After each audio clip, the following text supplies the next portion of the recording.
What is up? What is up? Number one here, Riker Sean. Welcome, welcome, welcome. Little impromptu Wednesday stream. I think this is going to be a regular day. Probably not a regular time, but I know my buddy is over there, back on Earth streaming.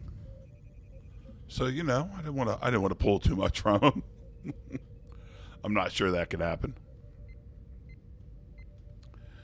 I am not sure. Let's see here. So tonight, what we want to do is play some poker. But people have asked, and they're correct in asking. They want to follow along. How much am I up? How much am I down? Well, that requires me to do some prep. Josh Chambers, Nodak, Steve and Lenore Ale. Oh, welcome all of you. Bruce Tuttle, welcome. Glad you're here. Yes, please hit that like button. Here, since we're greeting, if I just move this over here, then it doesn't appear as if I'm looking somewhere else entirely when I'm reading the chat, at least for the moment. Laura Reuter, welcome. Good evening. I'm glad you're here. We're getting ready to play some poker. But it required me, because people are correctly asking, they want, to know how it's going. That requires me to track a little better than I have been doing. Patrick Hall, welcome. So, I got to set that up. And today is January 7th. So we'll stay, this is day one, right? We'll start from zero. I'm putting myself at a disadvantage because I am up. But we're going to start at zero. Jason from Connecticut, welcome. We are going to start at zero. So let me set these things up. And then each episode will track. Of course, I have an update to install for the poker client, which I used yesterday. Not yesterday, the day before. DC Sportsmark, you're watching me and Dukes at the same time. Now I don't know how you're doing it, but I'm glad you're here.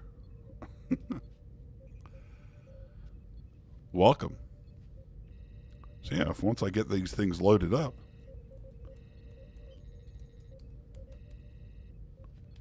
you don't want to see that. Oh, it's so funny because the hotkeys. It's okay. Luckily, you're not seeing anything.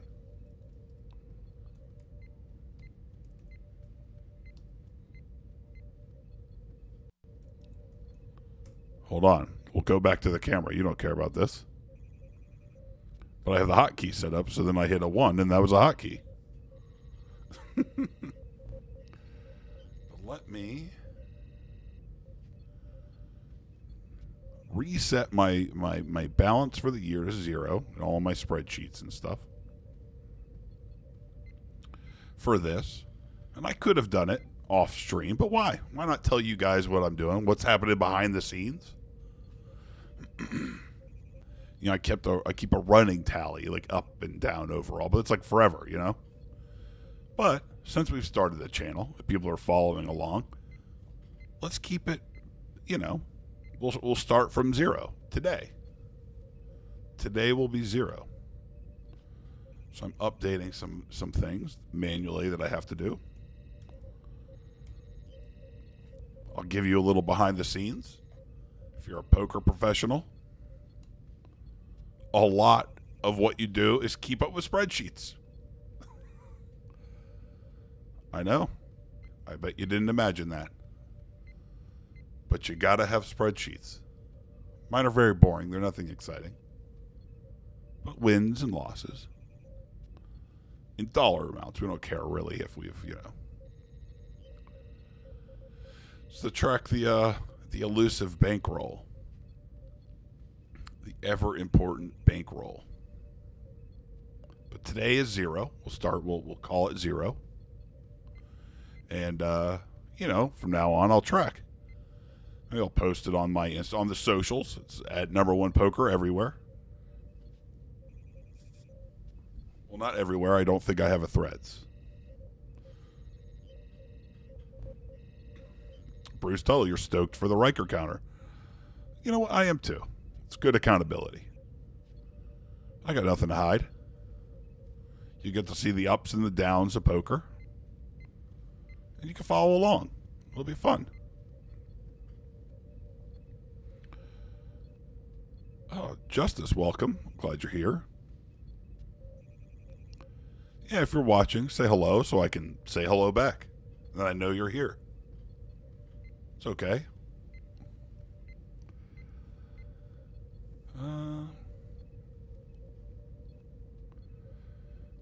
I can't let you in on those spreadsheets now. I'll just tell you how they're going. But that's it. Tiny Row, good evening. Yeah, they're not complicated spreadsheets. No, I just need to track wins and losses. One's complicated. I didn't build it. It was given away by some generous poker player. So it tracks dollars, how much money you're making, what your perceived hourly would be. Because you put in what stakes you're playing and for how long. But we'll track all of my sessions, so of course you won't see all of them. Because sometimes they'll be live. Or I play when I'm not streaming. Todd OG, hello, welcome.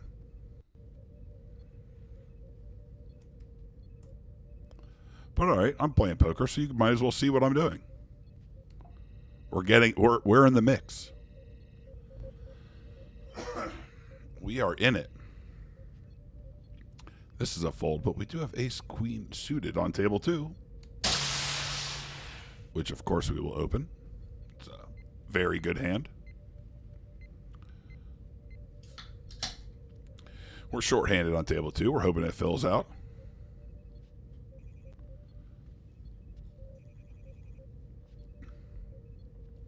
Oh, I can build the spreadsheets.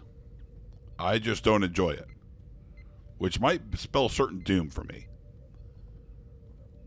Because really, the top pros that I know, they crush at spreadsheets. They crush at them. We flopped an open ender. We don't care if we get check raised here. We are going to c-bet.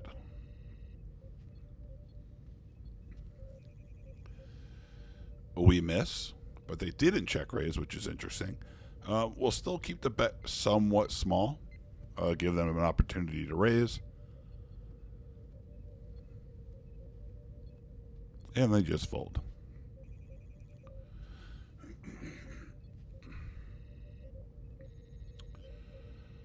We have a decision on table 1, but we're going to fold.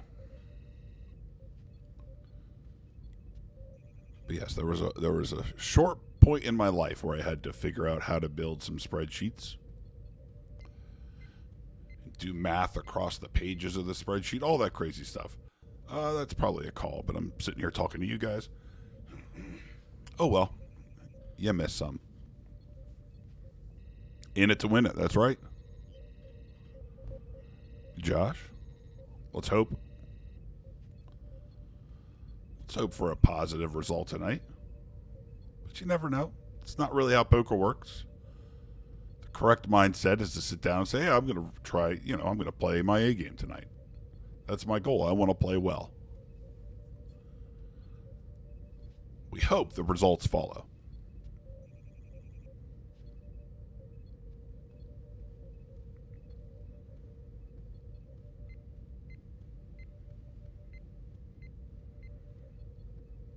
I've gotten really used to hearing the bridge noise while I play. It's very, very soothing.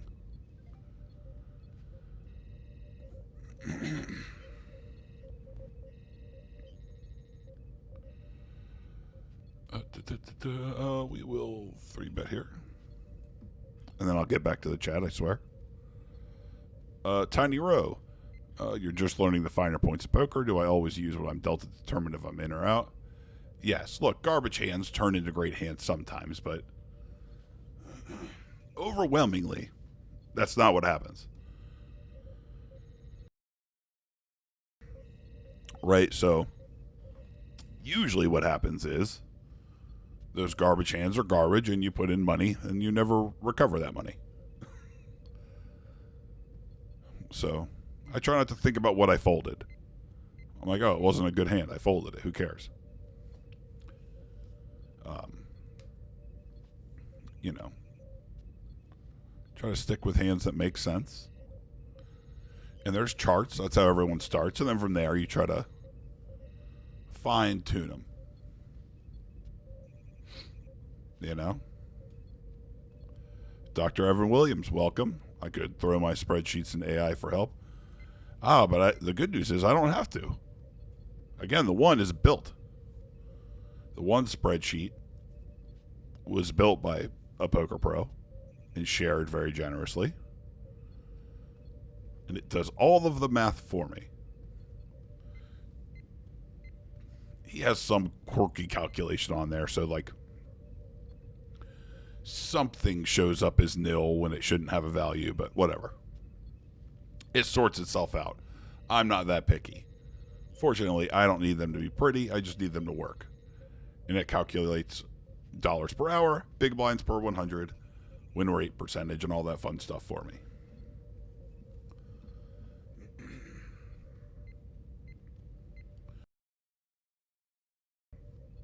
I swear I cleared my throat before I started this, but now it's for naught. Yeah, the bridge noise. The problem is I find it really soothing, and then I'm not talking at all.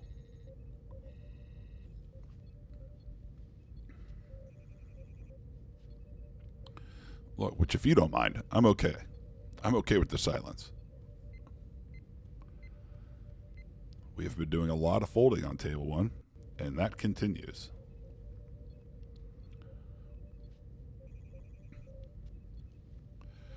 Queen 6 off versus a cutoff open is just not a good hand, even in the big blind. Even if it on the times it does connect, we just make second best hands.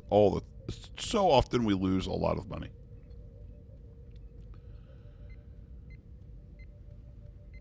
Tiny Roy, you find it hard to get out. Well, that's the discipline. You have to get out.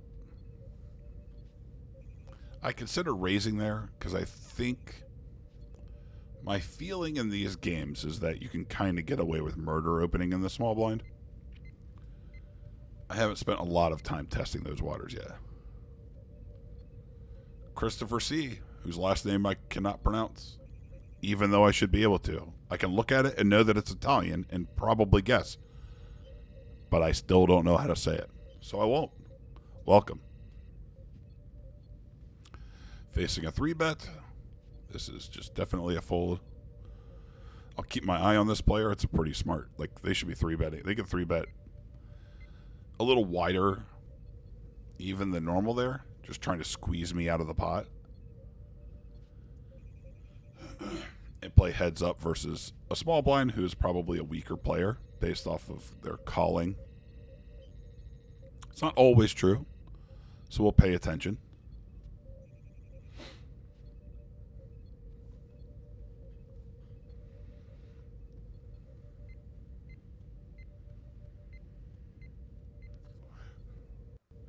A set of sevens makes sense, so I don't think I could tag them as a fish. Calling those pairs there in the small blind makes about it somehow makes as much as like folding or raising. Like,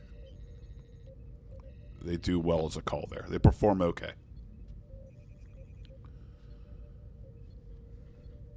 So if they have that strategy, it might be a good one. Yes, you can laugh at me, Christopher. Like, I've heard enough Italian names that I should be able to look at that one and say it, but I can't. It can't be done.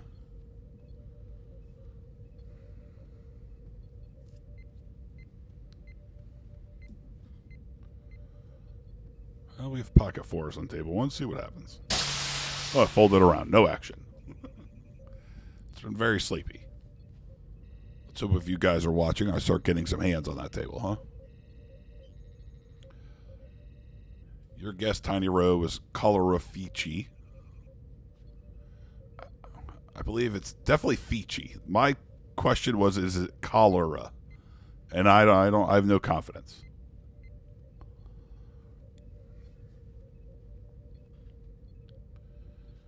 It could have the accent in a place that we're not expecting it.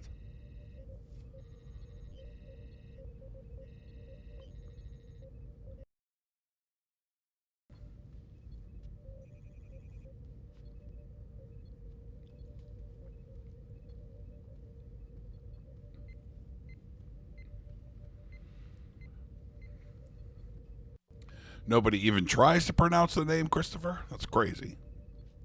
I think the first time I tried.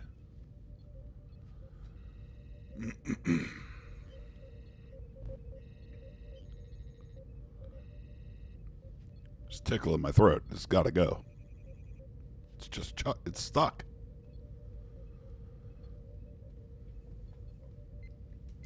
Maybe if I ignore it, it'll go away.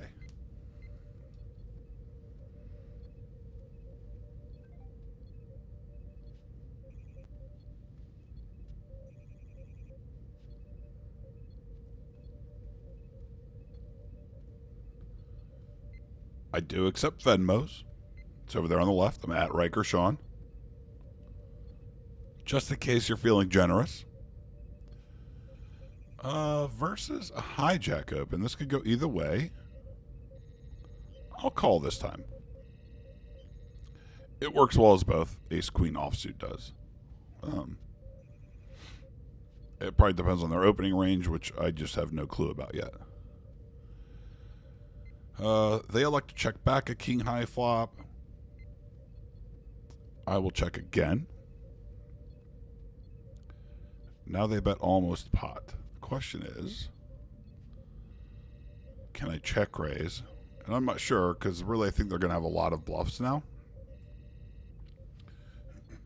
So we want to let those continue to try to bluff. We'll check again and call most bets. Pot size bet is big.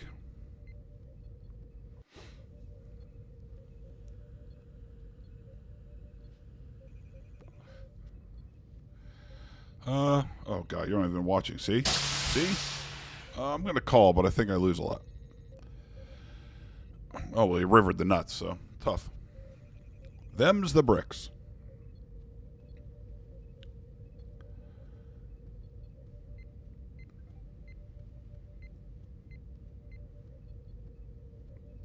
It's one of those spots where I don't have to win a lot for it to be profitable.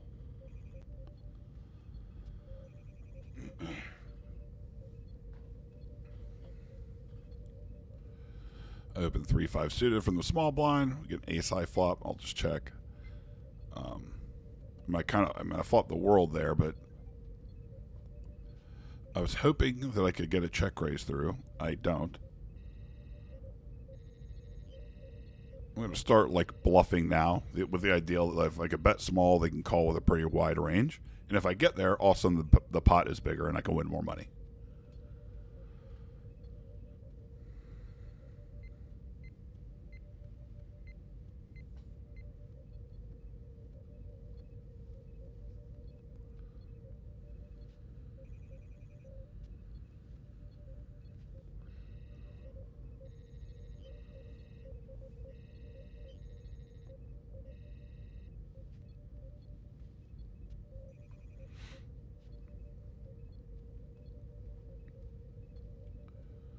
Man, I got to lock in.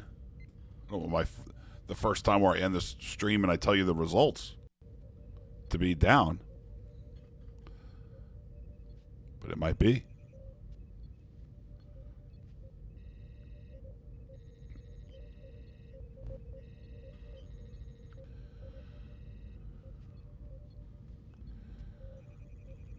Is the WSOP app worth it to practice? When you're practicing for no money, people don't take it with any sort of seriousness. So poker is a game that has to have stakes. It has to matter. even if it's a very small amount of money. Again, no promotions. They're not a sponsor, but the site that is available to most people in the U.S. is WPT Club Gold, and they use a sweeps like model. That's how they're legal in almost all 50 states. And I think they have stakes as low as 20-cent third blind. So then it's something. At least there are stakes. I mean, you're still going to see a lot of goobers, because when it's not an amount of money that matters, it's a little different. But at least there's something on the line. Aha. So Christopher admits that's how it was originally pronounced. And, of course, they have a unique way of pronouncing it now. This person has been pretty tight. I think 9s is normally a 3-bet. I'm going to call because the small blind has been really active. I'd like to play a pot with them. So even if they raise, I can call.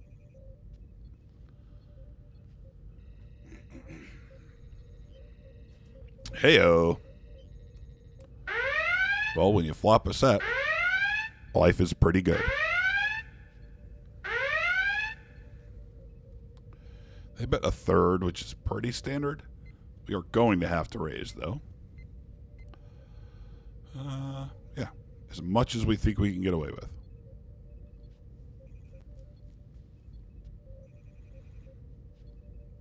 They have a lot of Jack X. They have overpairs. So that's what we're targeting, right? Ace Jack, maybe even King Jack that gets sticky for 1. There are overpairs, aces, kings, queens, and of course any sort of flush draws they have there, of which there are plenty. We want to get the most amount of money possible.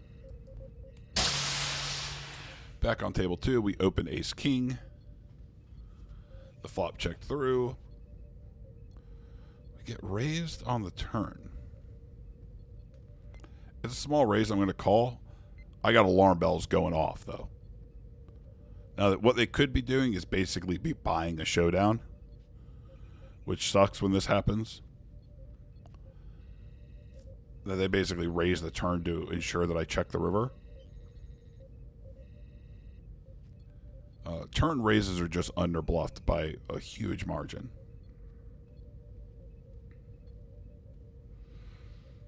Let's see. When he rivered the straight, he only bet pot.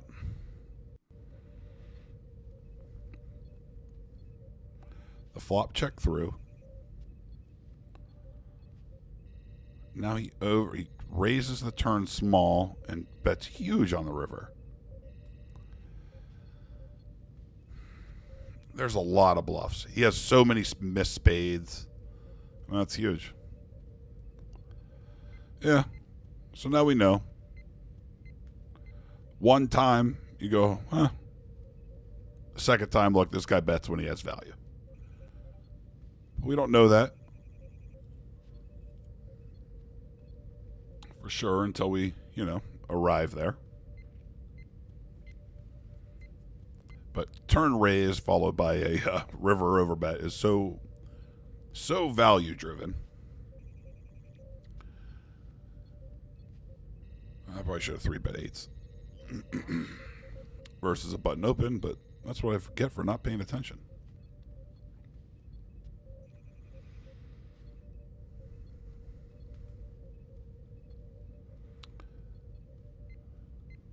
The flop check through. We're going to target any sort of weird hand, hearts or something they have. They have hands like 5-6 that can probably call one there.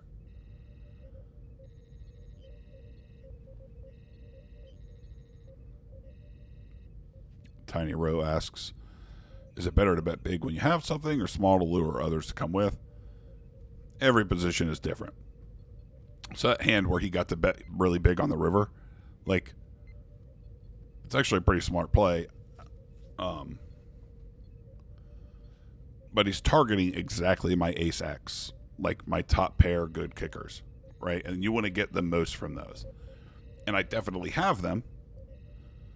I either have those types of hands or I have complete air. So he can't bet small and make air call, right? But he can overbet and get a call from an ace. And that's pretty important. But sometimes that's just not true. There is no big hands to target with a big bet, so you have to bet smaller for value. The hands have to exist.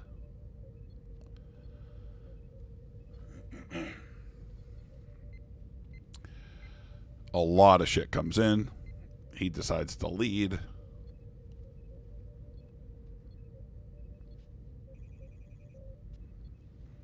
We'll just fold. A lot of times weaker players will do just that, right? They'll lead. They don't want me to check behind. They don't want to miss a street or value. They just can't help it. You know, they turn the flush and they don't want to miss me. You know, they don't want anything crazy to happen. DC Sportsmark says it was a good call. I think that I can find the fold there. I think I'm good enough to find the fold there. Again, what I hang my hat on there is that turn raises are so severely underbluffed that sometimes they'll use it as a way to like basically buy showdown on the river so they don't have to face a bet. But when you call there and then they bet big again, like you could fold. Like pretty confidently that they're just under bluffing. And they're not betting value for worse, so. It's tough, but I'm good enough to make that fold, and you got to make them. That's what makes the money. Relatively unknown here. Top pair, top kicker. I'm going to check almost everything from out of position, especially if I think they could stab pretty wide here. And they do oblige. I will check raise. Right, I could target all of their heart hands and worse Jack X for a bet. The flush draw comes in, so that is not great. So we want to bet really small when that happens. Basically because we don't have any bluffs left. Like this is kind of it. So if they were calling with like a jack here, I have to bet so small that they can find a way to call. When the fourth heart comes, I'm basically dead. It's an unfortunate run out. But it happens. Can't control that. We will check and evaluate. But I don't think that there's an opportunity here for me to bluff. And if I just continue to fire, I am firing into a range that has all gotten there. So we fold. Sometimes you have to fold really good hands.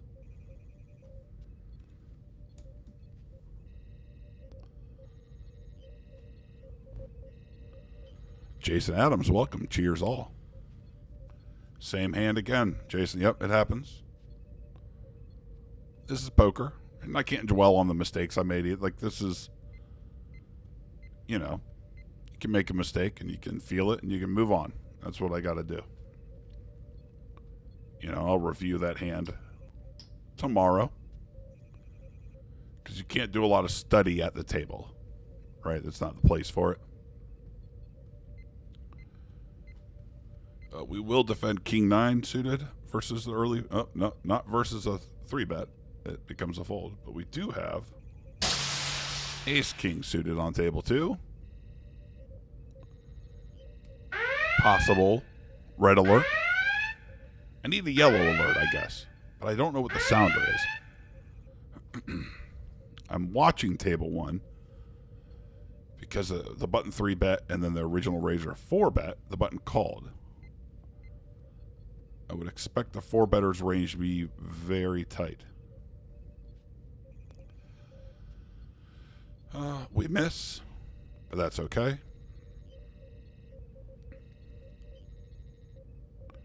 The big blind's range is pretty wide. We could bet here, and then bet the turn and expect them to overfold across those streets.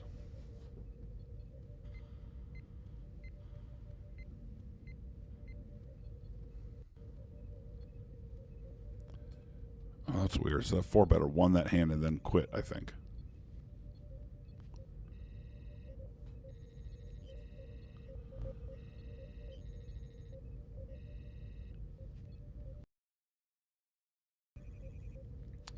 The mistake was when I called the large river bet after getting raised on the turn. When this guy had a 7, that was a mistake. Like, I'm good enough to make that fold.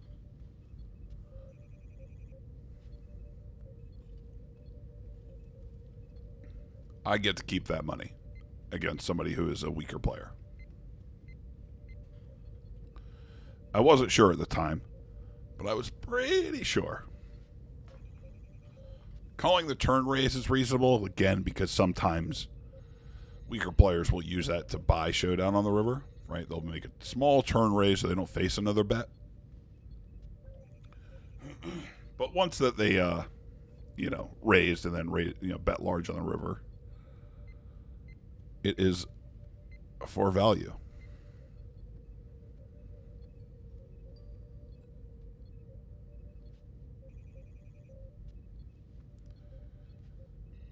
Stephen Rowe and Todd Og. Todd Og?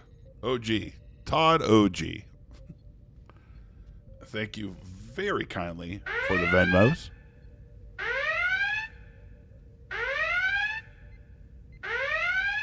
It is much appreciated. Winning poker tips and enjoying the stream. Thank you. You guys are amazing.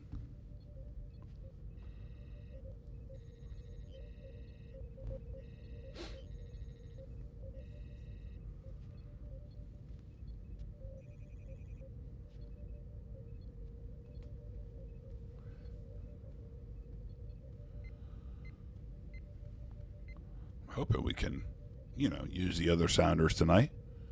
Maybe blast off the photon torpedoes and the phaser array.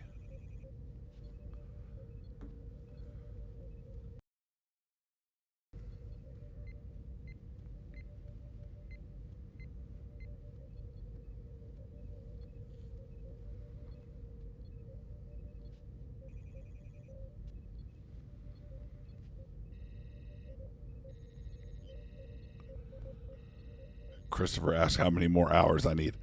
Oh, we can't worry about the hours, Christopher. Well, here's what we can worry about. Subscriptions. It's free.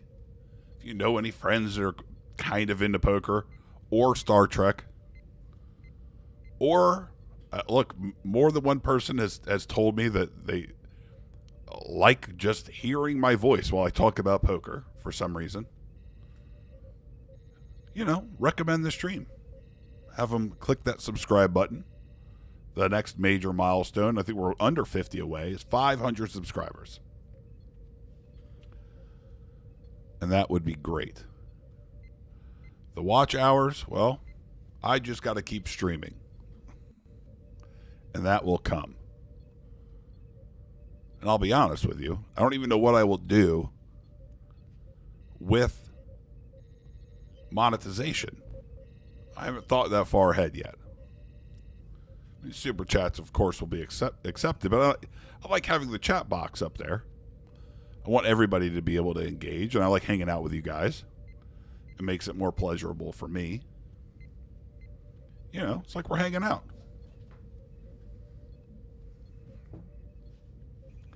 I'm not going to sit here and pretend like I don't talk to myself regularly, but I'm not sure that I could do it for 2 hours. So having you guys in the chat to hang out with, it's much better.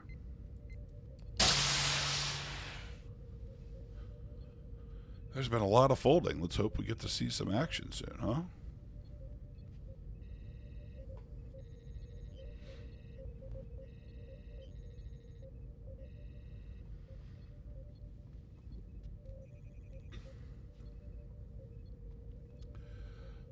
Oh. It's so small.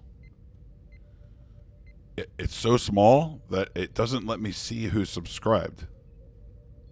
But thank you. I heard the sounder. Michael Costello, thank you. Doing a great job. I appreciate it. Thank you. Justice for One says I do have a soothing voice. Well, thank you. A DC Sports Park, I will not eat a slice of pizza for every donation. I can't do it. I've really got to turn my life around here. You know, look, the Starfleet dry cleaners, something's up over there because they're shrinking uniforms left and right. I'm not the only person with this complaint, okay?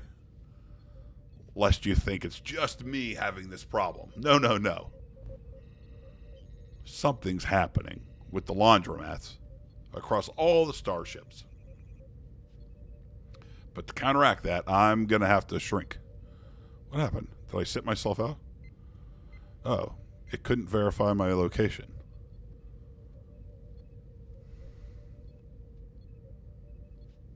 Huh. Well, this is an error. All right, I might have to reload the software that I'm using to play poker, it appears. So close this stuff out. Bring this up so you're not just looking at a blank background. So, on Bet Rivers, it is geofenced. It's illegal. This is a legally operated site. And you must reside in either West Virginia, Pennsylvania, Delaware, or Michigan to play on it. So part of the requirement for playing on the site is that you have some sort of like geolocator like app. Now it seems to be running. So I've restarted it, and I will restart the client, I guess.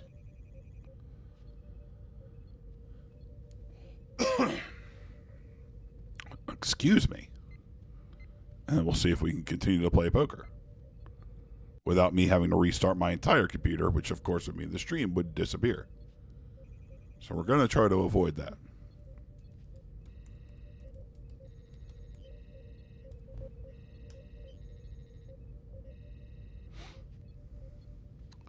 All right, and let me log in. Red says Q sent me to Fargate. Q did something. All right, it let me log in, which means it's verified my location. Maybe just a little hiccup.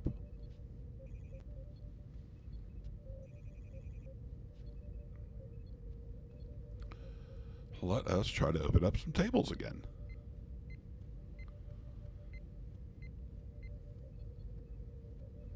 Is it Wednesday night? Man, there's a lot of people playing. So I can't see tables, like what table people are playing at. Again, this is an anonymous site, but I can see that there are currently 10 tables of 1-2 or NL 200 happening. There are 4 tables of 500 NL, so that's 2-5. It's pretty good. So Wednesday night might be one of the more popular nights. It's weird how poker clients kind of work that way. But they do. They have busy times and slow times.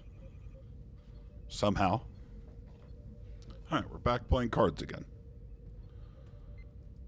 So we'll show you some cards.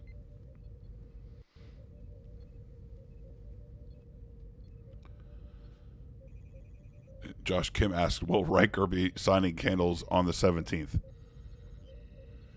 I will be there. I will not be in uniform, sadly. Again,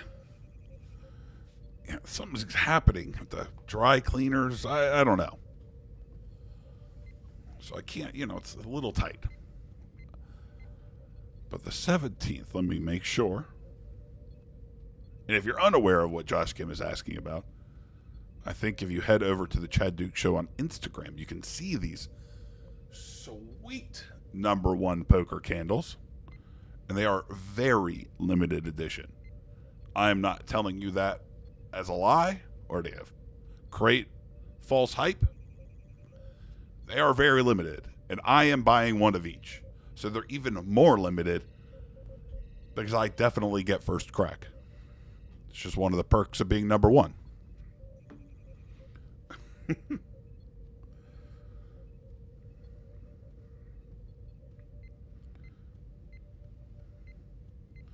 Oh, yeah, for sure I'll be there. I will be there at Commonwealth Dry Goods on the 17th, if that is, in fact, when the candles are being released. So make sure you stop on by. I know that I'll be there. There'll be no doubt about it because I will be sleeping in Fairfax the night before. Because if you're not up to date on the show, we'll be recording the CD exclusive episode for the IQ test that Friday. And I am not going to drive back to West Virginia and then back to Fairfax. So I will get a hotel. I will not be staying with the Ant-Man. I will be getting a hotel like an adult. I've had enough slumber parties with the Ant. Mark and Kathy are great. He is not.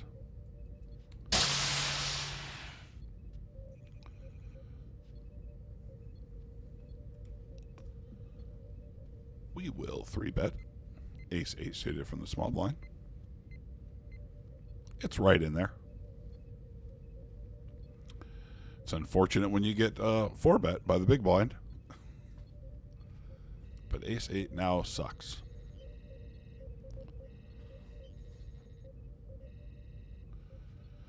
Josh, you're actually considering the drive? Well, man, you should come on up. You should absolutely come up.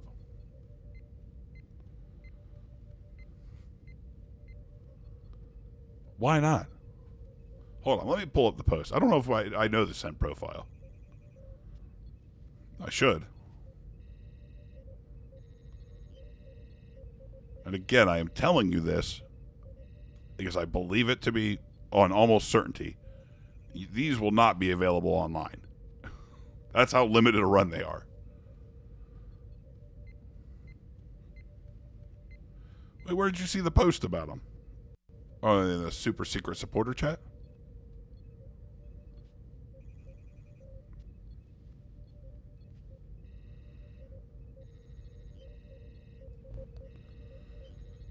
All right, well, I don't even see a post. Where did this get posted, Josh Kim? I mean, I knew about them.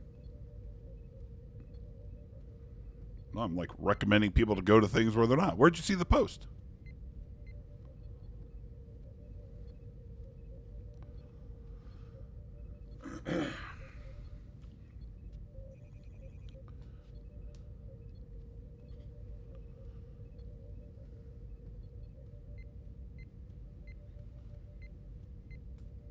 Ugh, getting 3-bet left and right. On table 1, I opened Queen Jack offsuit and got 3-bet. That is just a fold. Will I be eating Anita's breakfast burritos when I get there? You know, no, I won't be. That was a bad bet. Can't do that again. It was as if I was encouraging people to eat breakfast burritos in the store, which is not encouraged.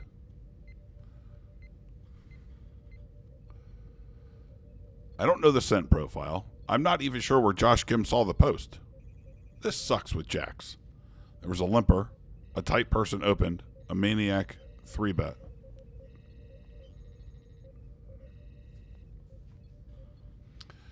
I shouldn't say maniac. I don't know that that's true. We have no hands on them to really identify that.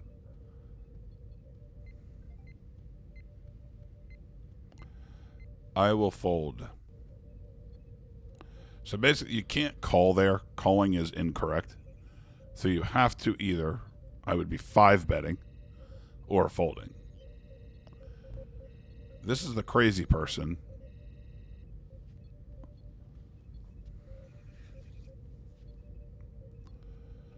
That before was on table 2, but we sat back down and they're still to our left, which is a bummer.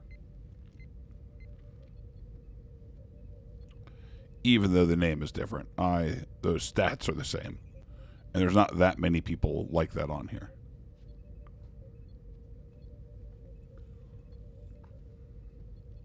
Lori Wagner, I do not know the sense. I could be completely speaking out of turn right now. Do you guys know that Josh Kim might have set me up? He might have had some sort of weird insider information. I'm in here blabbing about it. I believe it got posted, though, because I got asked about it.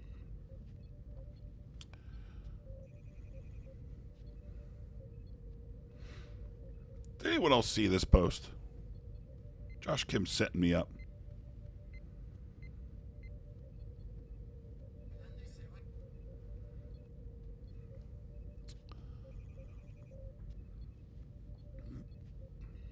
Maybe it was up and then it was down.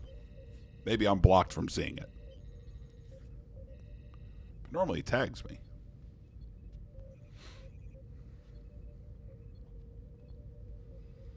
I can't speak any more about it. But if there was something happening in the shop, Dr. Evan Williams, I won't even acknowledge that comment.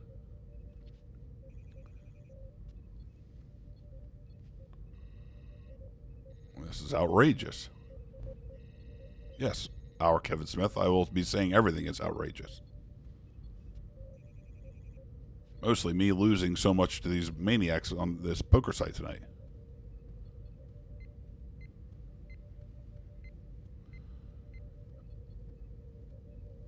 Oh, I don't know.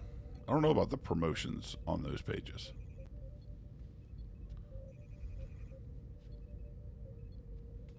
I am tagged in it? Maybe it's my phone. Maybe I need to restart my phone. You swear it's on IG?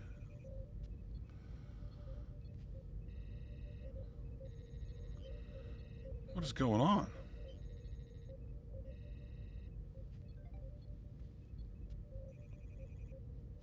I will get to the bottom of this. We can fold. Aha. All right, we have an early position open. We have aces in the small blind. Please have a hand. Let's play some cards. Damn it.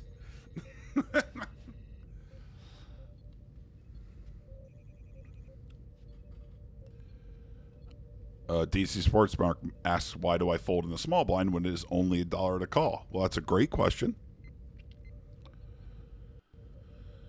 That dollar adds up very quickly. So, in online poker, 6 max like this, you see like over 50 hands an hour. So you will be in the small blind, a lot through that time. And hold on, let me think about this hand. It's just a trap. So what happens is, it's just $1, right? That's assuming the big blind never raises. If I'm the big blind and somebody limps the small blind, I normally raise any 2 cards because their range is usually very weak, right? That's what you're calling with. And then you're out of position for the whole hand. Right, your first act. It's already there.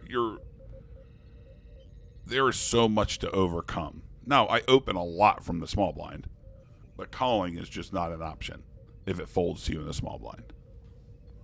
Kimberly says she doesn't see a post either. Or we're being gaslit. Something's going on here. Okay, hold on.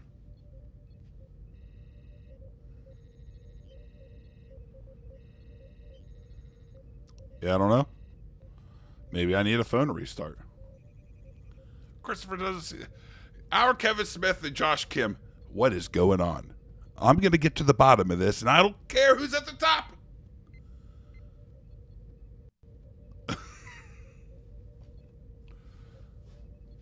Where are you seeing this post? This is lies. We did open Queen Jack off. From the cutoff, the crazy person is on the button. No reason to start bluffing now. We can always try a river 1 bet, which overperforms. Interestingly, I think Queen High has a ton of showdown here. So I'm just going to check. Yeah, I mean, it just, like, so betting has to win more than checking, and I think I win a lot with queen high. I think a lot of their ace high hands bet, basically, before the river.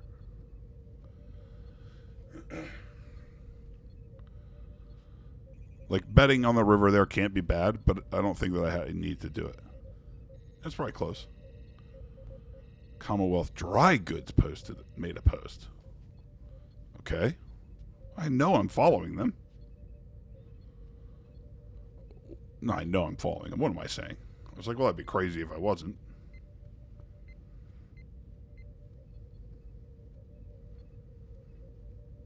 That's so weird. It is there.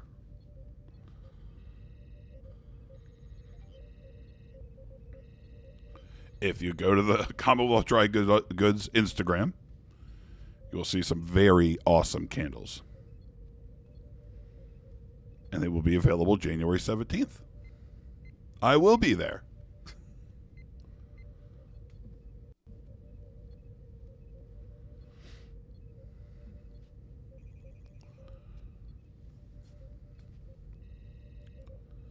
That's so weird.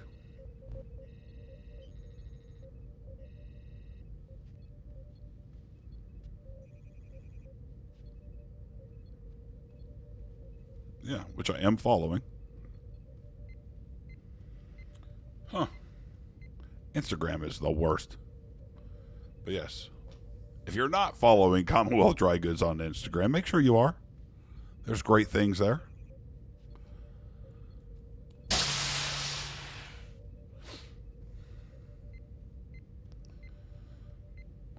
I believe you. Thank you, Kevin Smith. It's interesting. Instagram didn't show me the tag, but those are some sharp-looking candles, don't you think?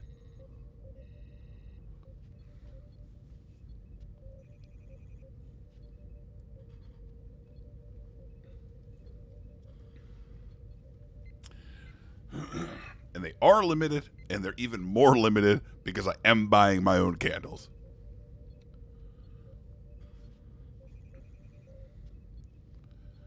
If you want one of those candles, you will have to find yourself at Commonwealth Dry Goods.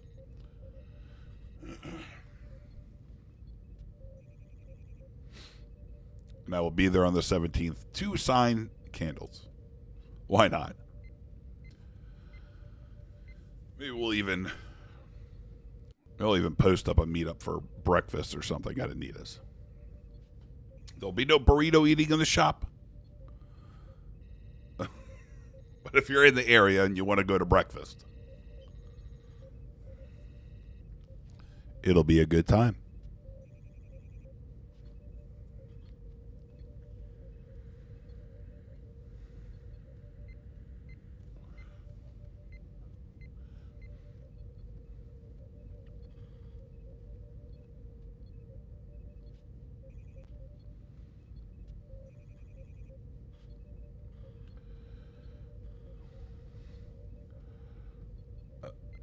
The scent, Christopher, is winning poker. I mean, it's winning. Can I say winning? It's been very long since everyone was doing the Charlie Sheen shtick, right? But that's the scent. It's winning. You need it.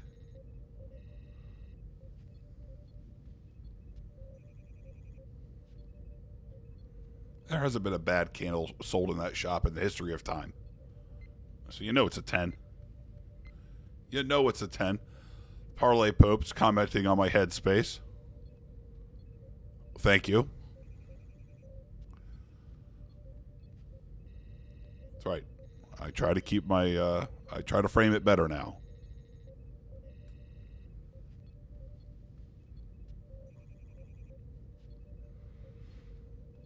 I wonder if this works. Does this work?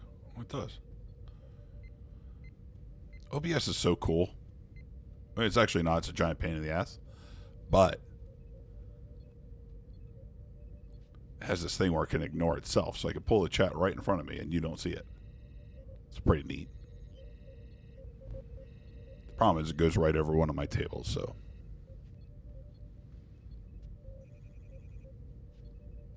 It's not practical. I always have to look over and look at the chat.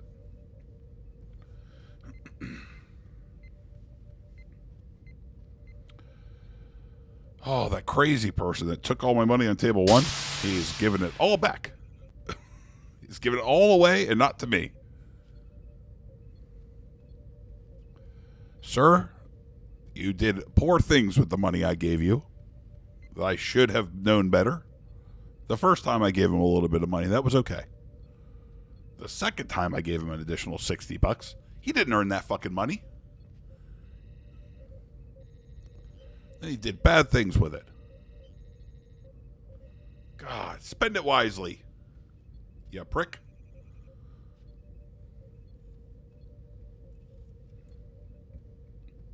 Son of a gun. DC Sports Mark, 60% of the time it works every time. If you don't know anything about Texas Hold'em, that is okay.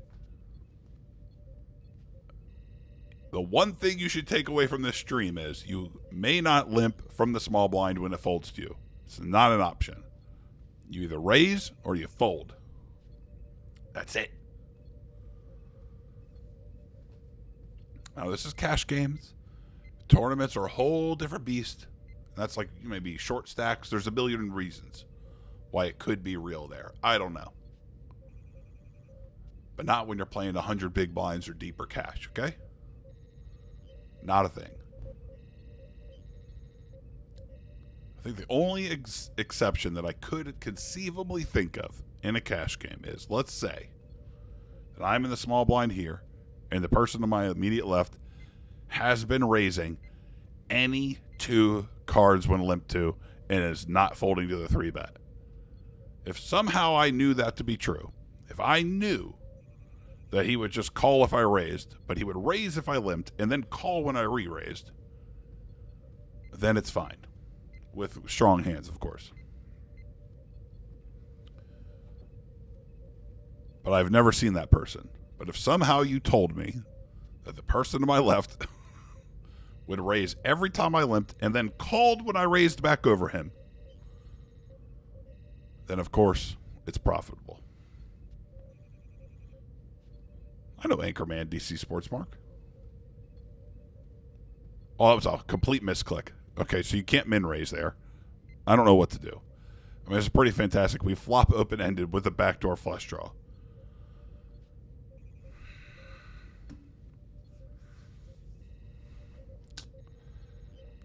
I don't think he's going to bet enough when I check.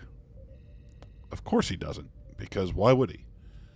If I had more time to think, I think the move would have been to bet myself.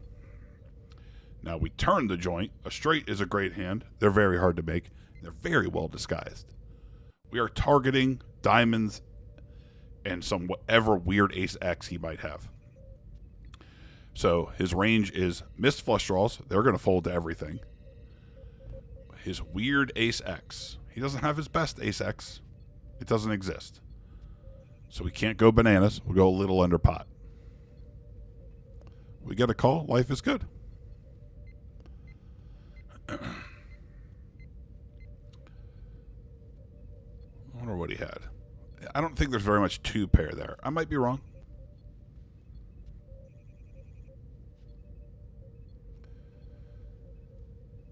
Yeah, he had an ace jack. I don't think you can go crazy there. Ace jack is kind of surprising. I like clearly misclicked. I mean, he could easily just raise me.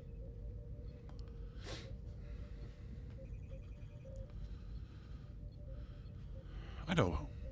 Asking me about Anchorman. 60% of the time, it works every time. That's the quote that everyone screamed there for a while. I like when they have their big fight. What was Steve Carell's character's name? Brent or something? Brent stuck somebody with a trident. It's like, yeah, I think you killed a man. I like that scene. That was fun. Brett? Damn it, I don't know. It could be way off. It could be Carl. I haven't seen that movie in a while. Oh,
All weird tables. But they each have at least one or two people that's a little wild that makes it worth it to accompany the nitty player. Like this guy. Brick. Who can't remember a name like Brick? Might be the dumbest person walking, huh? Doesn't somewhere show their 3-bet percentage?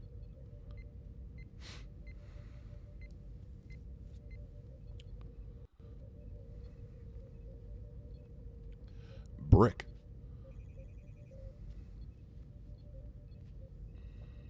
Brick speared a man with a trident.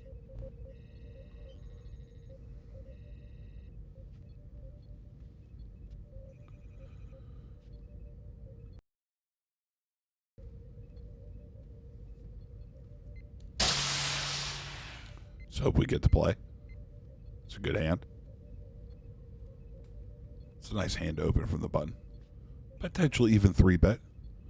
If this person opens, I don't know what I'll do. They're playing no hands. That's a small sample. But that's pretty tight. Hey-o. Let's go. Red alert. Pocket aces on table 1. Let's see. Let's get some action. This guy's been aggressive. Find a 3-bet. Damn it.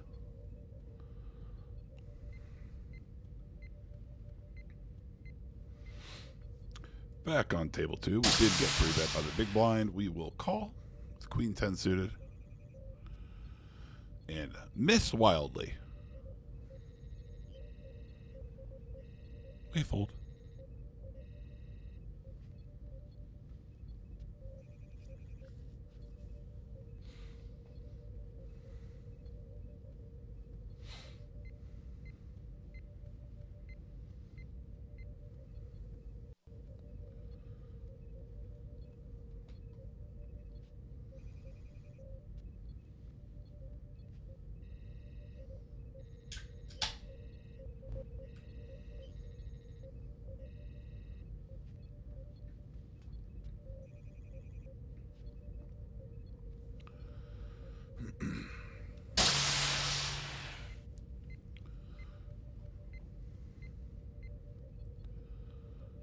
Wow.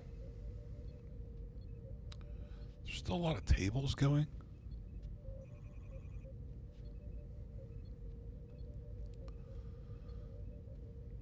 There is. Like, is it possible that I'm just on 2 of the worst?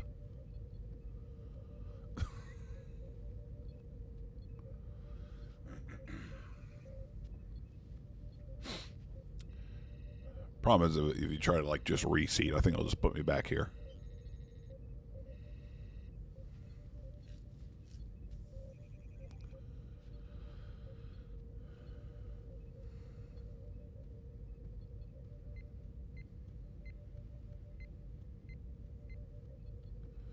Oh, Chad Dukes hit me with a very nice Venmo. Thank you. He asked if I had shown you the candles. Now, I did not show you the candles, but we talked about them for 20 minutes. While I cussed out our Kevin Smith and Josh Kim, calling them liars, that there was no post. And for some reason, even though I'm following Commonwealth Dry Goods, I did not get tagged in it. Oh, but they're aware. Those candles are coming. At this point, I assume that everybody has seen the candles.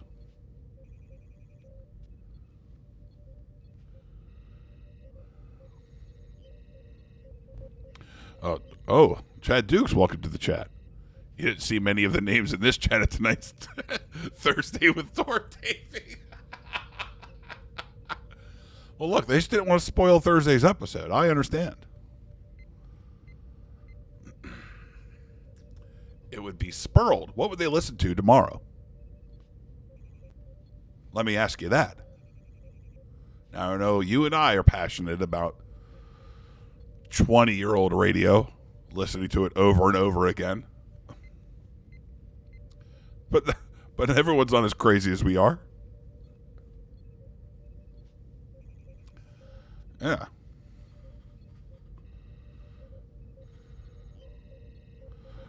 Red R says I threatened to put them in the brig if they missed the stream. Well, I could be true. But that's okay, because those names were here with me tonight, Chad. They're aware that on the 17th, the number one candles are at Commonwealth Dry Goods. Oh, I agree. I'm tagged. Instagram just sucks. It hoarded me. I couldn't find it. But, so they know that those candles are there. They know that they're in super limited supply. And the only way that they are ever going to get one is if they show up. And I told them I will be there to sign the candles on the 17th as they sell out. And they will sell out.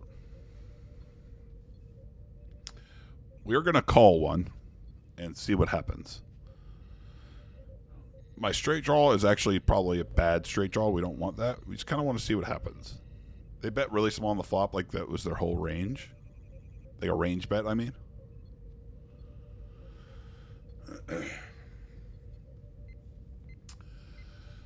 They check the turn. I have zero showdown value. We are going to have to stab. For $14. We're just trying to get a range fold. Like if they have hands like 9-10, 8-9 to fold. Weak jack if they have them. I don't think I can get a queen to fold. That's a strong jack. It's hard to get him to fold that. I would have to go much bigger.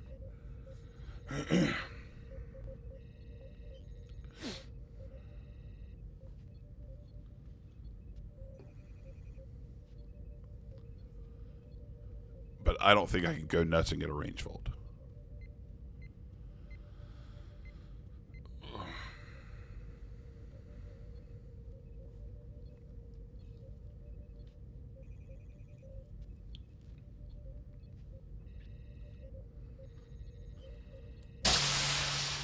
I switched away just as we got dealt ace king offsuit. We're going to open. Maybe we get a hand. This guy quit and then came back.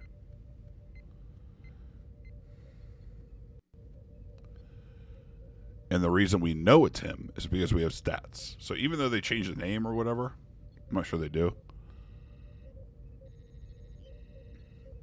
In order for me to have stats on the person, they had to have been playing.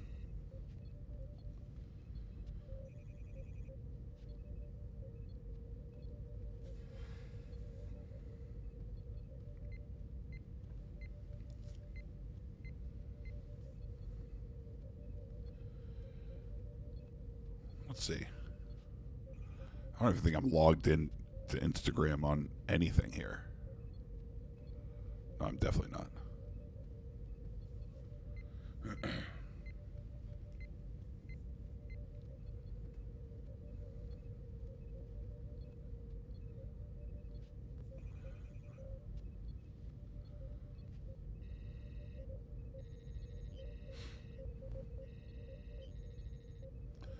Parlay Pope says Ace King is one of his least favorite hands.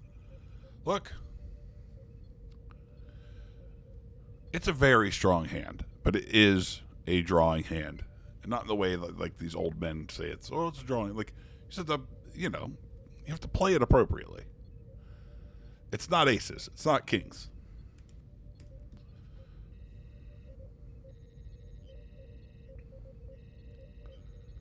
But it has an awful lot of equity, even post-flop. We do get a call on an ace-high flop.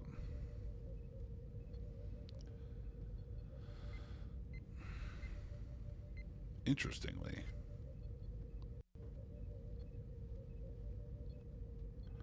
I will bet small here, like kind of one time. Whereas a lot of times I would check, but I think that they fold too much. But you just can't triple barrel from out of position.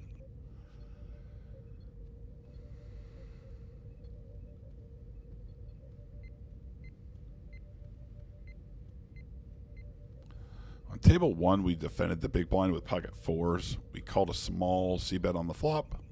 The turn is checked through to the river. It's crazy to say this, but like, fours has showdown value. It wins enough when we check. I don't know what I'd have to bet to make a king fold. If he's somehow turned up his hands, I have to go huge.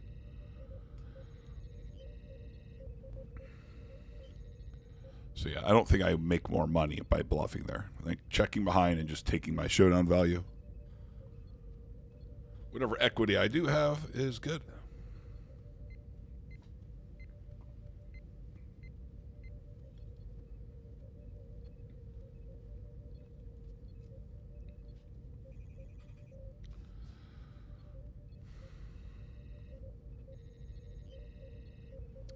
So I think what I'm going to try to do right now is set up a third table. And the reason is, if I leave these tables and try to reseat, I will just get sat back in these games. I can open a third table and roll the dice that it is better than one of these two. And then we'll just drop a table. You know what I mean? So I'm just going to lay it right over the other one, which I'm sure is not going to cause me a fucking problem. Slightly staggered, so I can keep track.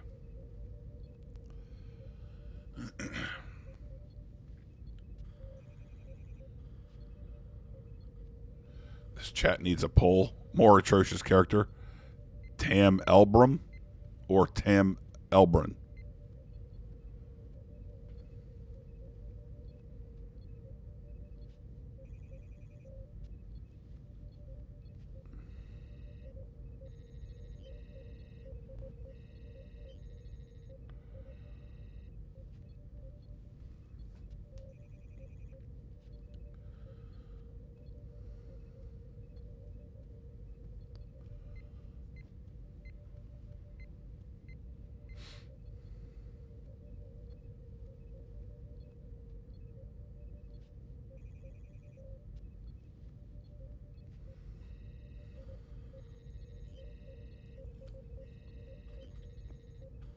I think what this chat needs, Chad, is some cocaine.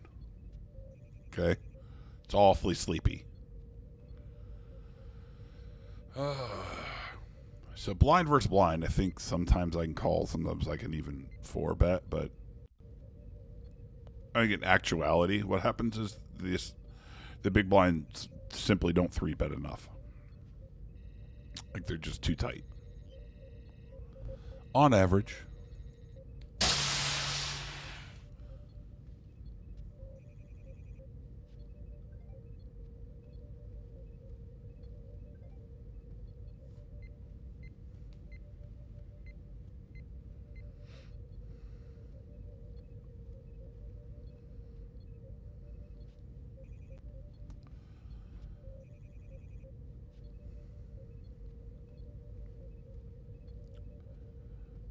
Fives is okay to just call there. We do flop bottom set on a monotone board.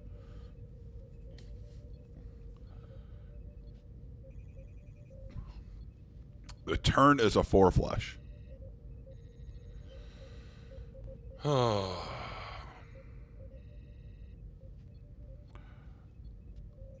This is crazy. What a sad state of affairs. I guess we chop. I hope.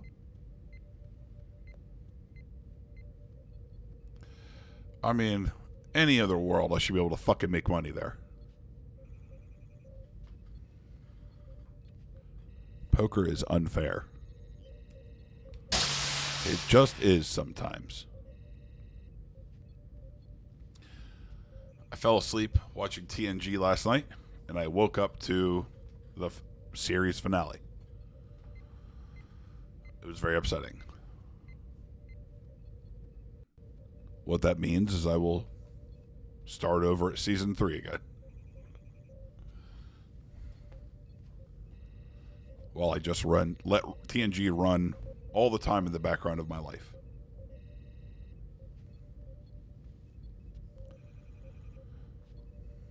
WoW is right, Parlay Popes. Poker is a dumb game.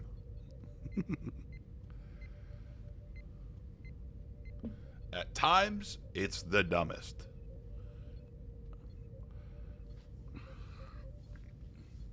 What a fucking 3-bet.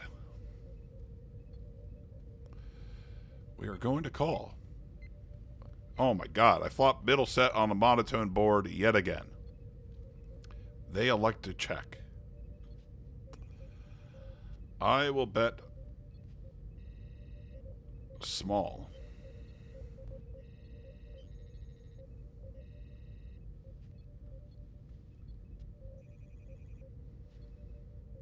Jesus, and they fold.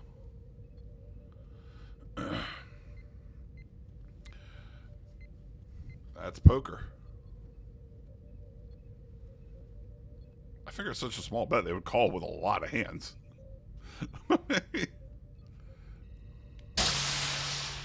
All right, ace king again. We have yet another opportunity.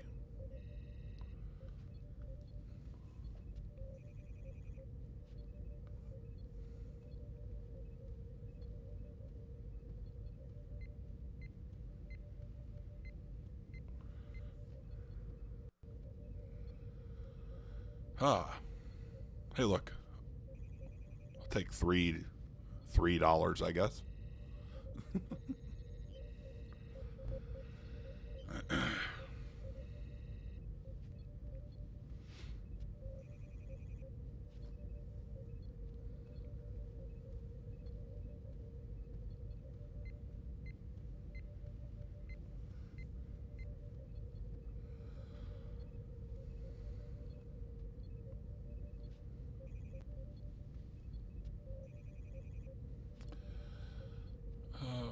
You know, we call with a zillion hands, so folding 10-8 is easy.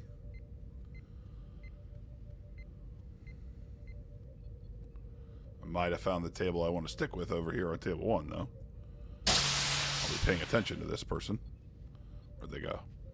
If they're regularly opening to $10, I'm interested. We'll have to see how the rest of the table behaves. If that's its normal open size, but a lot of times people don't correctly adjust to that large size. On table 2, we opened 3-6 suited from the small blind, and we flopped an open ender with a backdoor flush draw. We will bet very small. Not that small.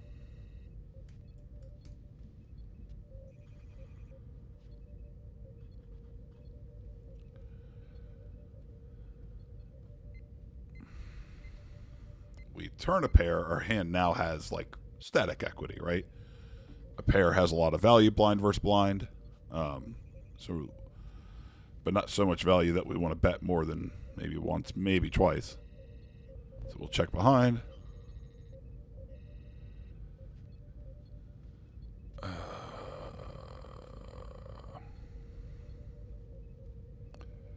If I bet here, do I really get called 50% of the time by worse? I don't think so. But if I check, it gives them an opportunity to bet, to bluff.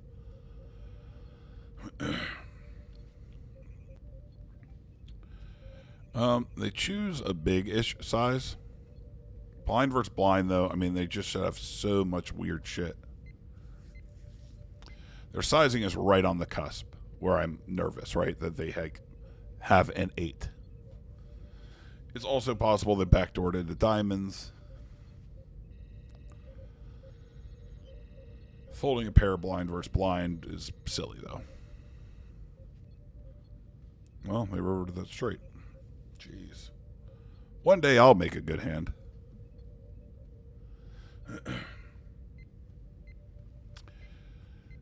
Yeah, their sizing is suspect. I mean, you just see it a lot. They telegraph their exact hand strength with their sizing. But they were on that cusp, right, at 2/3 or so. Where it's close. Very close. So what is this? Open, 3-bet, 4-bet, jam. I mean, she's got aces, right? Duh. She says no other hand. This tight player, they have one hand.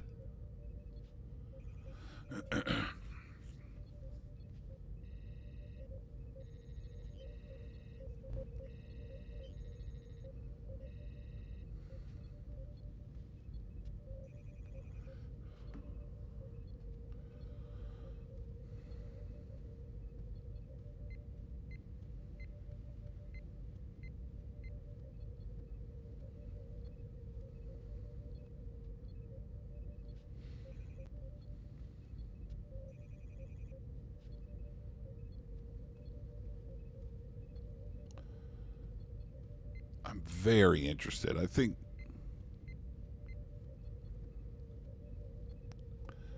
that player probably should be able to pick that off.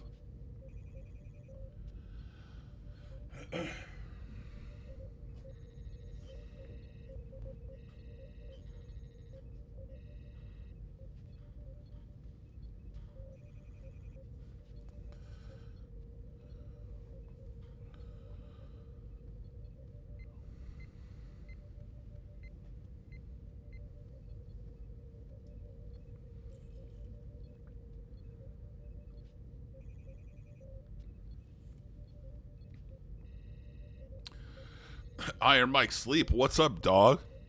You're in here looking for your degenerate son. Look, man. Look, if he's into poker, it's good. It's worse things to be into.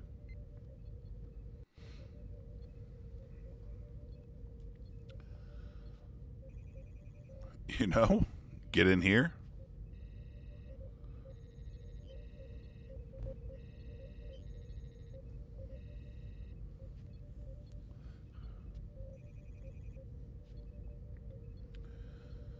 You watched any more TNG, Mike? I have an episode I want you to watch and then review for me. I'll talk to you. I gotta let it breathe, though. You're doing a lot of stuff right now. Your wife's gonna put you back in jail.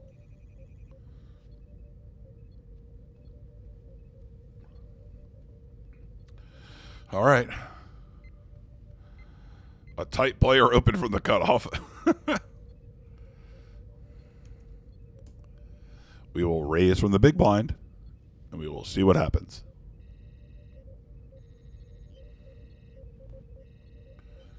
Look, man, I'm glad your son likes it, Mike. What in the world could this person be opening and then folding to a 3-bet? What is their range?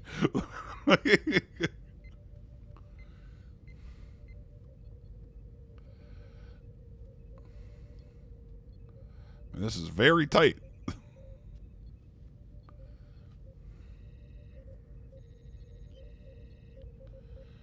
What the hell was this other hand that just like happened there?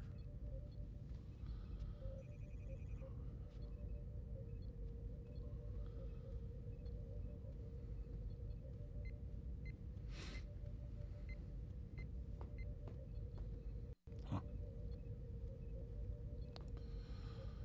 This guy. Oh, there's a fish over here. He'll get the green tag.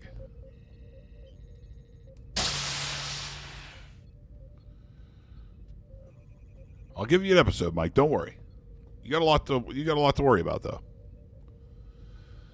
There was an open. The fish flatted, so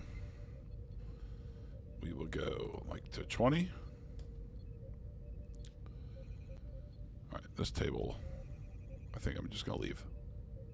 Stinks. The fish called. It's pretty nice.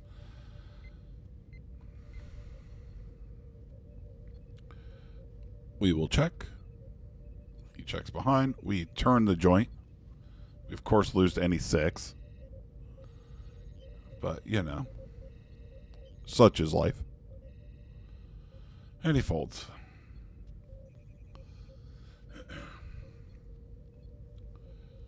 Yeah, this guy's wild.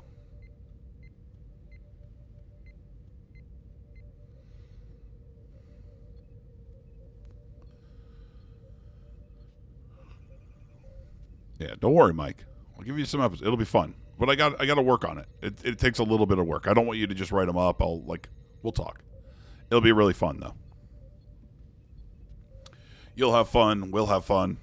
It'll be fun for the show.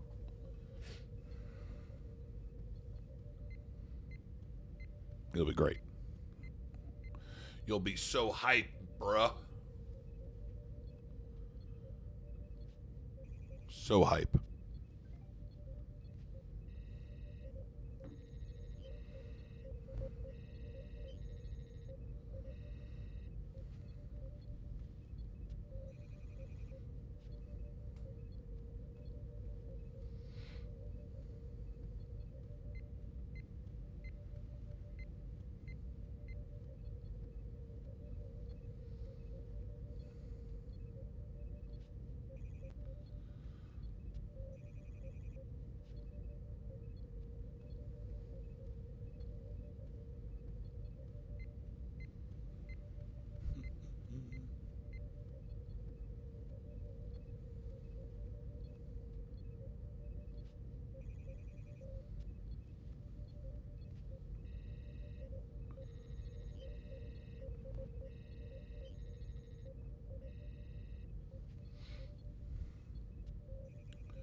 I was hoping we'd have like one really nice big hand tonight. Just one.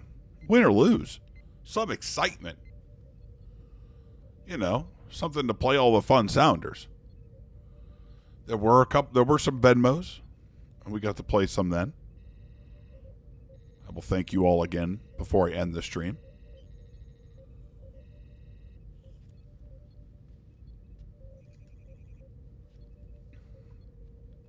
Again, you don't have to, but I always accept Venmos. It's over there on the left.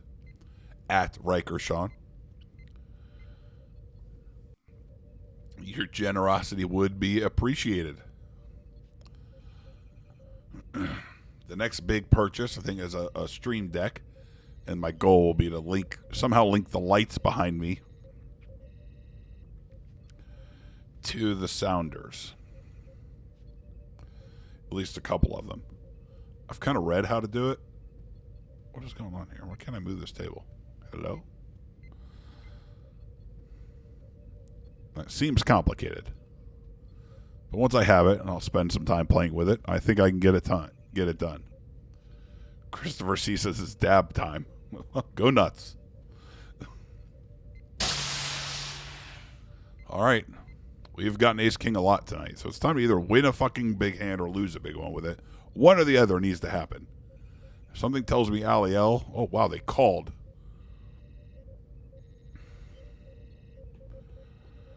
And then donked. And they donked big. So I call any donk once, and we'll see what happens. Yeah, once they follow it up with another large bet, I am done. Wow. What did they have? Usually a donk is very weak. Usually. But not once they size up. Then you got to be nervous. But you call on the flop to see what they do on the turn. If they bet real small, I would have won that pot. Some way, somehow.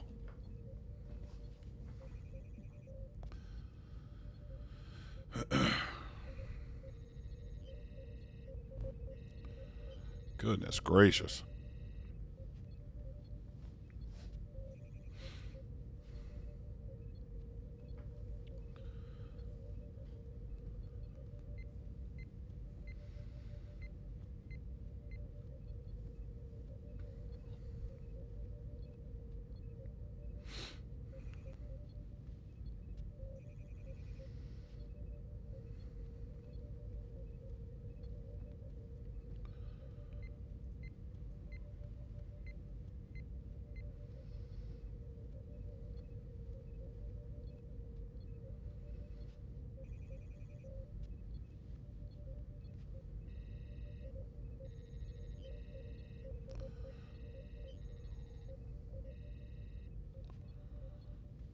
Sheldon Jenkins, welcome. Hope I've been crushing it tonight. I have not.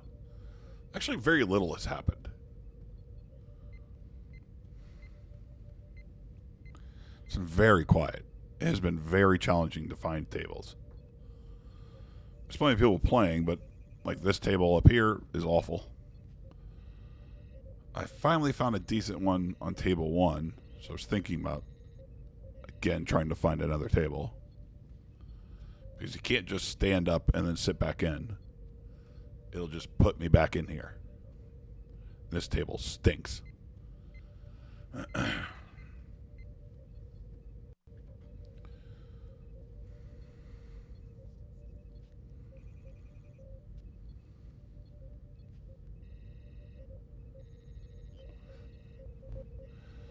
it's poker. You know how it goes. Some nights are sleepy. I was hoping for one big explosive hand, though, before I cut out, you know? Before I take my big ass to bed.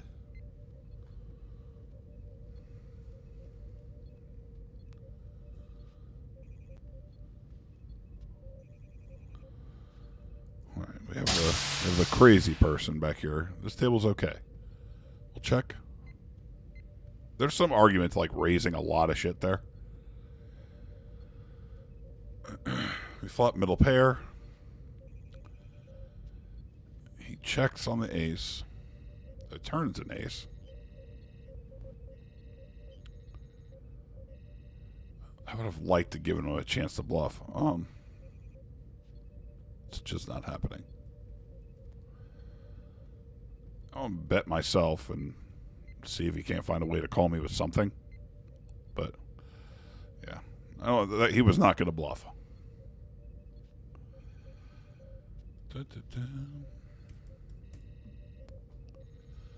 We opened Queen 3 suited on table 2 from the small blind. We c-bet small and got raised on a rainbow flop.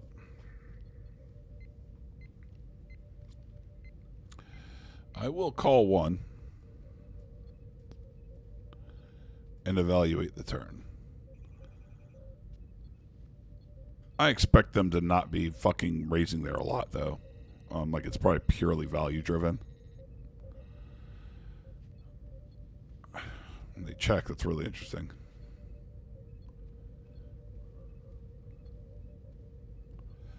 So I'm going to check and give them an opportunity to bluff.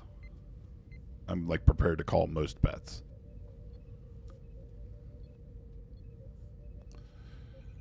Yeah, if they bet huge, then I got to think about it. But fucking 2x, yeah. Well, that's a good size.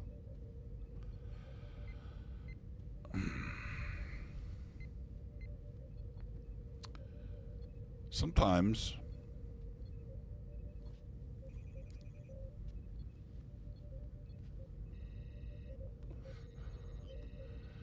you just are allowed to be bluffed.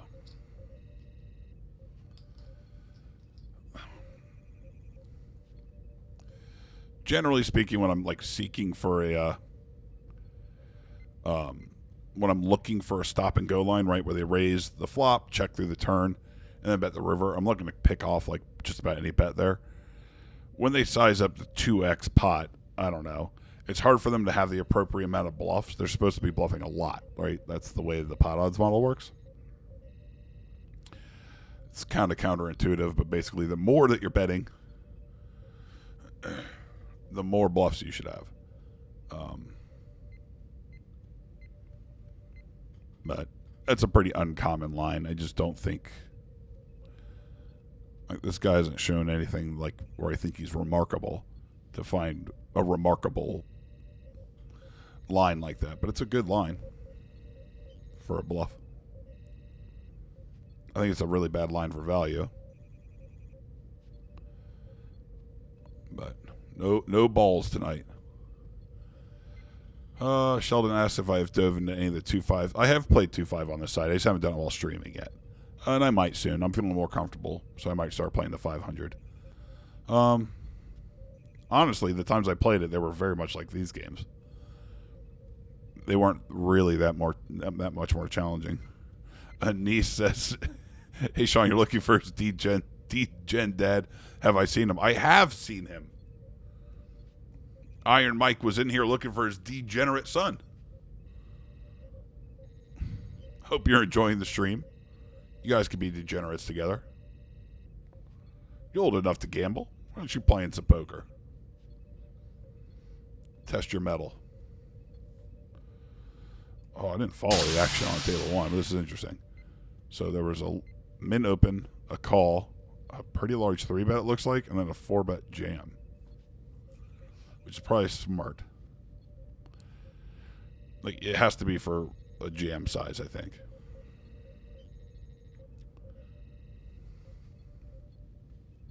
I was hoping we'd see some fireworks, but no. Even if I'm not in the pots, let's see some big ones. All of my large pots have been squandered. Nothing like flopping a set on monotone boards where then the turn is a flushing card. Just can't. There's nothing you can do.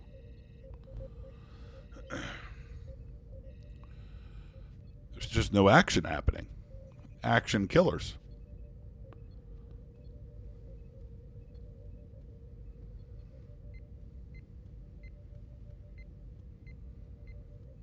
Anise, I'm glad I think you're learning something.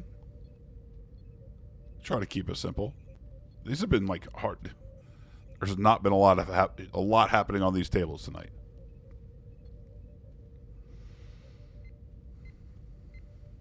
At all.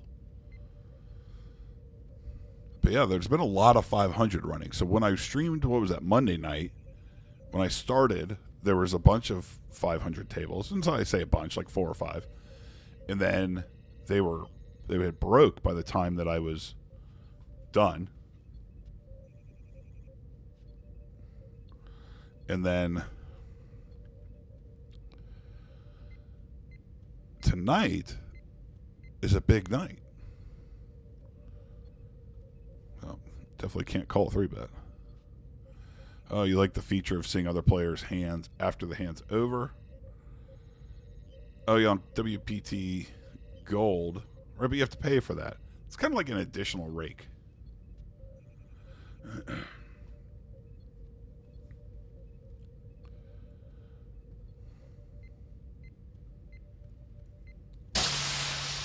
Right? You're talking about where you could pay to see their whole cards? I know it's cheap, but...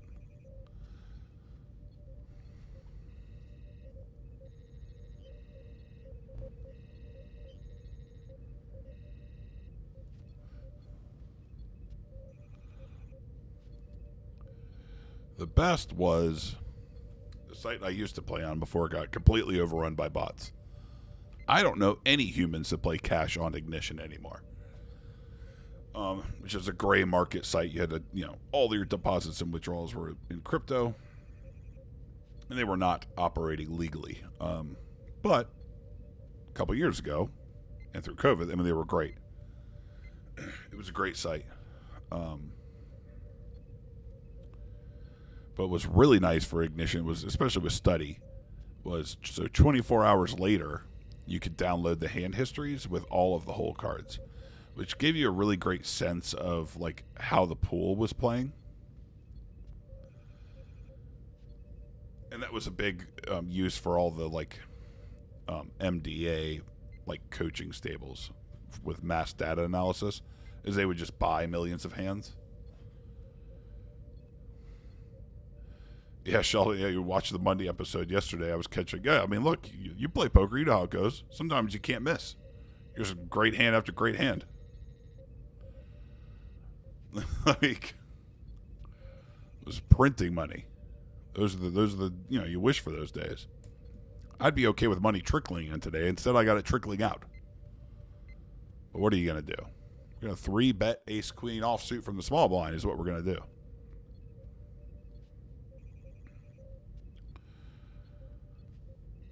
Really interesting call. I got to think what he was thinking about there was 4-betting. This sucks. Being in the middle here is atrocious. We fought top pair, top kicker with the nut flush card.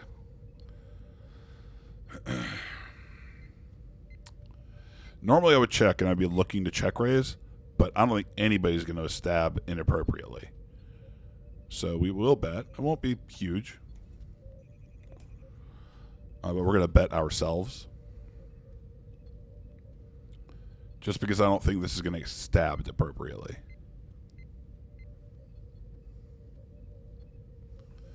I'm holding the ace of clubs. The queen of clubs is occupied. The 10 of clubs. Anyone having a flush is pretty far-fetched. But I'm targeting hands that have one club. Right? They're not going anywhere. Of course, no one had anything, but they weren't going to bet either. So the line to take there, instead of trying to attempt a check raise, which probably is never going to happen, is to just bet, right? Or bet, check, bet, But you want to do something that has the least amount of fold equity versus ranges that are probably pretty weak. When I'm holding the most relevant card. So, yeah, when you're paying to see the whole cards on WPT, it's an interesting tax. I mean, it is. I don't use it. It's weird because I think that I know you're a pretty good player. It disproportionately affects bad players because they end up paying a lot of times to see the cards. And it doesn't give them the information that they probably think it does. For you, you're at least probably getting something out of it on the hands where you're really curious. You probably are getting information that's good. But a lot of those things are just an additional rake for the site. It'd be one thing if they were collecting that money and had any sort of rake back program, but they have none. They're just taking in money hand over fist. Oh, the tightest player I have ever encountered 3-bets me. So technically, if you want to be real technical, I'm set mining purely, which really I'm not getting a great price to do, but we'll call. We whiff.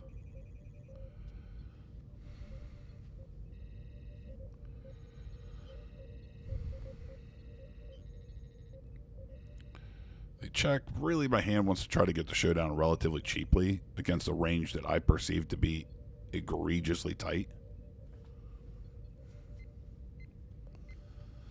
We'll call the small bet. Hopefully they have ace-king. Be pretty nice.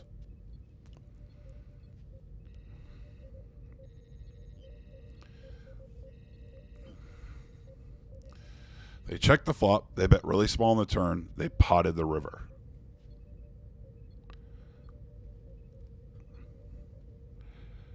I mean, this is just not a compelling story. This is what aces wants to, why? I'm going to call. I just don't believe them. If they have it, they have it. They could do it with that hand. There's 3 combos of jacks. That's the hand.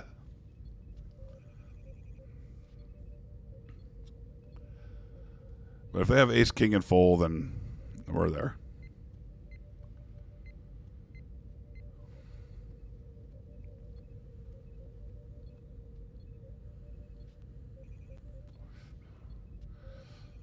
Oh, you got your nice set over in Charleston. It's nice. You gotta love that. It's the best feeling. When all the money's going in and you know that they have the worst set. But yeah, the paying to see the whole card is definitely a tax on the fish. I would say that tonight that I'm the fish paying off the tightest player ever. Convincing myself they have ace king.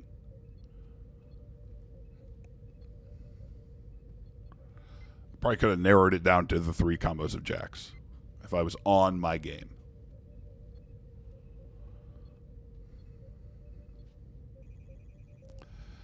We flop top pair. I would say draw, but we're not even drawing to the nuts is the problem if the 10 comes. We'll go ahead and bet, though. With top pair, okay kicker.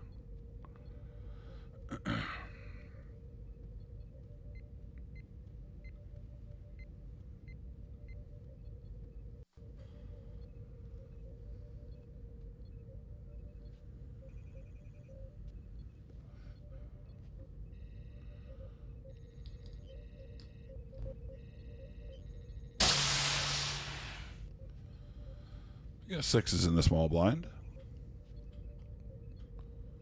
which we'll probably flat to an open, or we'll open ourselves.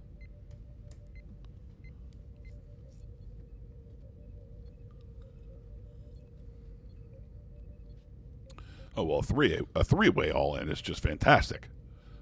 When you flop the joint, and all the money's already in there. There's not very many better feelings.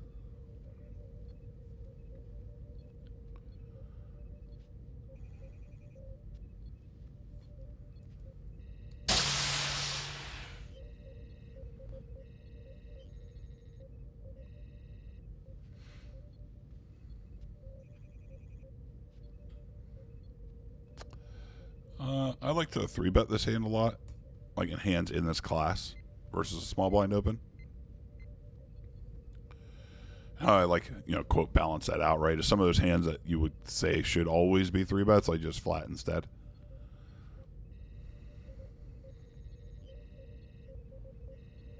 But, collecting $6 with 6-7 suited is pretty nice without seeing a flop.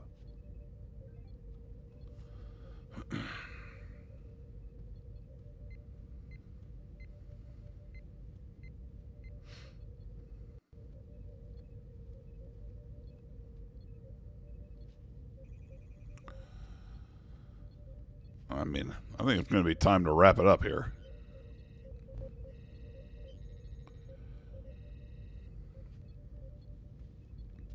I can keep trying to get sat at different tables, but this has been the tail of the tape all night. Very interesting. Oh, Sheldon asked how the work meeting went. It went poorly, Sheldon. And by poorly, I mean they're keeping me poor. Keeping me very, very poor.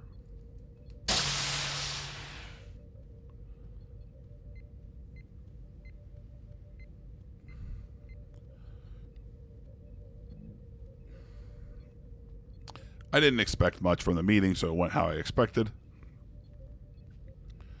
Really.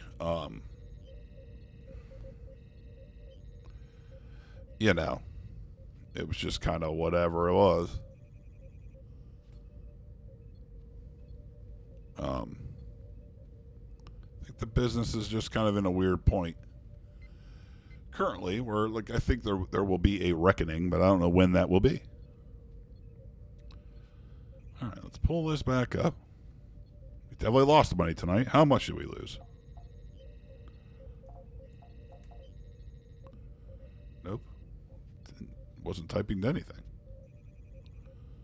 Let's try this again. In my fancy spreadsheet. Tonight we were down $285.71. And since we're starting from zero, that's right. That's what we said. Let's see here. Can I do that? Oh, I can't take this back, can I?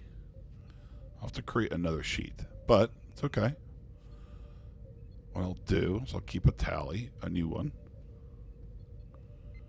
and I'll make a new spreadsheet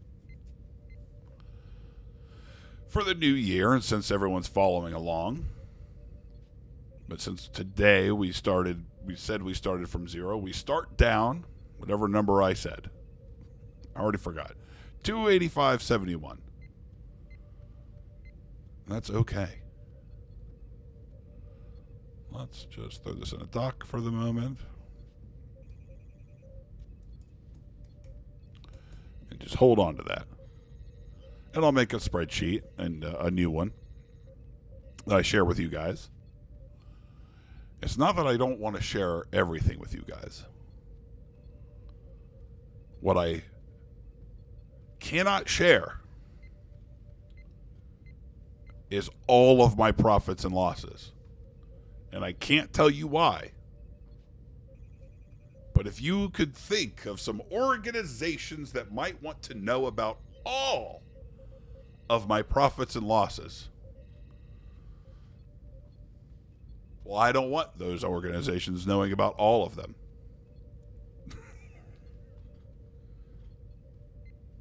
And that's all I'll say about that. But I will keep a sheet here with us, for us. It'll just be between us and the internet forever. But yep, so we start down tonight. If we're saying that this year we're starting from zero now, that's okay. Monday night we smacked them. Now it doesn't count, but that's how poker goes, right? You can't win them all. I would take a couple hands back. I didn't have to pay off the net. Twice I paid a net, and I kind of leveled myself into thinking they could have some bluffs. And in reality, you know, I think if I was on my A game, I would have made, but I still would have lost tonight. Let's be clear. I just would have lost like $80. But that's actually a big part of being a winning player, right? Is losing the minimum when you can, like when things just don't work out, just as much as trying to make the maximum is. But yeah, man, glad we all got to hang out tonight. I, of course, appreciate everybody hanging out. And those that donated to the Venmo. Let me double check, make sure I got everybody. But you are all amazing. Stephen Rowe, Todd Ogg, and Chad Dukes, thank you very much for the Venmo donations. Everything will get reinvested slowly as I buy more equipment for this and figure this out. And actually, I have to message Shiroka, but he sent me a very interesting message last night, and I forgot to get back to him because I was busy in the studio. But hopefully, we can work on some things to have some fun together.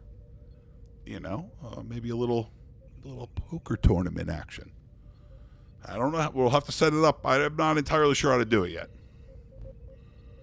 There's some questions. What I know can't happen is I cannot say into a microphone on YouTube how you would pay me to gamble illegally. That I can't say. So we'll have to find another way to say it somewhere else.